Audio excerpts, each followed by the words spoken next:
Profit and loss निकालने के लिए हम दो तरीके से अकाउंटिंग कर सकते हैं, कैश बेसिस, एक एक्रूअल बेसिस। कैश बेसिस में सारे कैश ट्रांजैक्शन आएंगे जो भी हमारे पूरे अकाउंटिंग पीरियड के रहे हैं साल भर के।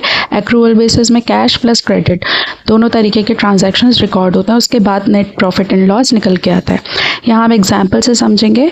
ये एक इन्फॉर्मेशन दे रखी है मिस्टर एक्स की बुक्स की, जिसमें कैश सेल हमारी इतनी है, क्रेडिट सेल हमारी इतनी है, एक्सपेंसेस हमारे इतने हैं। हमें नेट P&L फाइंड आउट करना है कैश बेसिस पे, एक्रूअल बेसिस पे। अब कैश बेसिस पे हम कैश सेल कंसिडर करेंगे 7,80,000 कैश सेल्स, बट इसमें क्रेडिट सेल कंसिडर नहीं होगी। अब एक्सपेंसेस दे रखा है जिसमें कह रखा है कि एक्सपेंसेस है हमारे 6,15,000, जिसमें से 90,000 अभी पेड नहीं हुए हैं। तो हम 6,15,000 में से 90,000 माइनस करेंगे,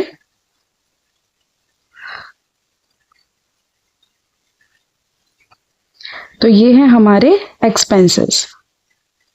तो जितनी हमारी कैश सेल हुई थी, जितना हमारे पास कैश आया था 7,80,000, उसमें से हम अपने एक्सपेंसेस माइनस करके अपना प्रॉफिट एंड लॉस निकाल लेंगे। ये हमारा आ गया 2,55,000 का प्रॉफिट। अब एक्रूअल बेसिस में हम जितने भी ट्रांजैक्शन है, चाहे पेड हो या अनपेड हो, हम सब कंसिडर करेंगे। तो यहाँ हमारी कैश सेल और क्रेडिट सेल से जो भी हमें इनकम हुई है, रिवेन्यू कितना हुआ है हमारा, ऐड कर लेंगे। 7,80,000, 2,10,000, 9,90,000। अब इसमें से जितने भी एक्सपेंसेस हमारे होंगे वो हम डिडक्ट कर लेंगे। इसमें हम ये नहीं देखेंगे पेड है या अनपेड है।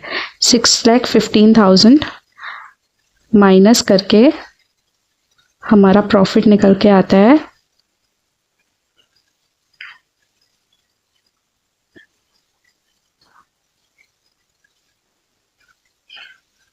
आप देख सकते हो दोनों बेसिस यूज़ करने के बाद प्रॉफिट में कितना डिफरेंस है। तो इस तरीके से हम P&L फाइंड आउट कर सकते हैं।